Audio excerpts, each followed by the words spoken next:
ഇപ്പോൾ വന്നൊരു വാർത്തയിലേക്ക്. തിരുവനന്തപുരം മടവൂരിൽ സ്കൂൾ ബസ് തലയിലൂടെ കയറിയിറങ്ങി 2ാം ക്ലാസ് വിദ്യാർത്ഥിനി മരിച്ച സംഭവത്തിൽ സ്കൂൾ ബസ് ഡ്രൈവർക്കെതിരെ കേസെടുത്തു. അശ്രദ്ധയോടെ വാഹനം ഓടിച്ചെന്നാണ് എഫ്ഐആർ. എഫ്ഐആറിന്റെ പകർപ്പ് 24-ന് ലഭിച്ചു. MG പ്രതീഷ് ചേരുന്നുണ്ട് വിശദാംശങ്ങളുമായി. പ്രതീഷ്, എഫ്ഐആറിന്റെ കൂടുതൽ വിവരങ്ങൾ എന്തൊക്കെയാണ്? ഇന്ന് വൈകിട്ട് 4 മണിയോടുകൂടി ഉണ്ടായ അപകടത്തിലാണ് ഇപ്പോൾ സ്കൂൾ ബസ് ഡ്രൈവർക്കെതിരെ കേസെടുത്തിരിക്കുന്നത്.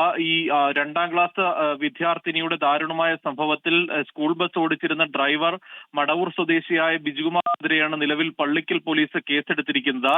ഈ സുരക്ഷിതമായി ഈ കുട്ടി വീട്ടിലെത്തിയുവെന്ന് ഡ്രൈവർ ഉറപ്പാക്കിയില്ല എന്നും അശ്രദ്ധമായും അപകടകരമായ രീതിയിലും വാഹനം ഓടിച്ചു എന്നും ചൂണ്ടിക്കാണിച്ചുകൊണ്ടാണ് നിലവിൽ എഫ്ഐആർ കേസ് രജിസ്റ്റർ ചെയ്തിരിക്കുന്നത്. ഇതുമായി ബന്ധപ്പെട്ട് വിശദമായ അന്വേഷണം നടത്തുമെന്ന് പോലീസ് അറിയിച്ചിട്ടുണ്ട്. ഈ സംഭവം നടന്ന ഉടൻ തന്നെ ഡ്രൈവറെയും ഈ അപകടമുണ്ടാക്കിയ സ്കൂൾ ബസും പോലീസ് കസ്റ്റഡിയിലെടുത്തിരുന്നു. തുടർന്ന് പോലീസ് സ്റ്റേഷനിൽ എത്തിച്ച് ഡ്രൈവറെയും ഒപ്പമുണ്ടായിരുന്ന ആയെയും വിശദമായി പോലീസ് ചോദ്യം ചെയ്യുകയും ചെയ്തിരുന്നു. അതിന്റെ അടിസ്ഥാനത്തിലാണ് ഇപ്പോൾ ഈ ഡ്രൈവർക്കെതിരെ കേസെടുത്തിരിക്കുന്നത്.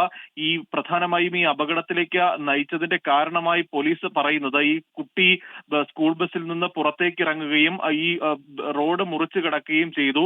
മുറിച്ചു കടക്കുന്നതിനിടെ ഈ സമീപത്തുണ്ടായിരുന്ന ഒരു കേബിളിൽ കാൽ കുടുങ്ങുകയും ബസിന്റെ അടിയിലേക്ക് കുട്ടി വീഴുകയുമായിരുന്നു. അങ്ങനെയാണ് ബസ് ദേഹത്തു കൂടി കയറി ഇറങ്ങിയത് എന്നതാണ് പോലീസ് പ്രാഥമികമായും പറയുന്ന കാര്യം. പക്ഷേ അപ്പോഴും ഈ സ്കൂൾ ബസ്സിനുള്ളിൽ ഡ്രൈവറും ആയയും ഉൾപ്പെടെ ഉണ്ടായിരുന്നു. എന്നിട്ടും ഈ കുട്ടി സുരക്ഷിതമായി വീട്ടിലെത്തിയോ എന്ന് ഇരുവരും ഉറപ്പാക്കിയില്ല എന്നുള്ള ഒരു ഗുരുതരമായ ഒരു പരാമർശം കൂടി എഫ്ഐആറിലുണ്ട്. എന്തായാലും വിശദമായ അന്വേഷണം നടത്തി ശക്തമായ നടപടിയിലേക്ക് പോകുമെന്നതാണ് നിലവിൽ പോലീസ് അറിയിച്ചിരിക്കുന്നത്.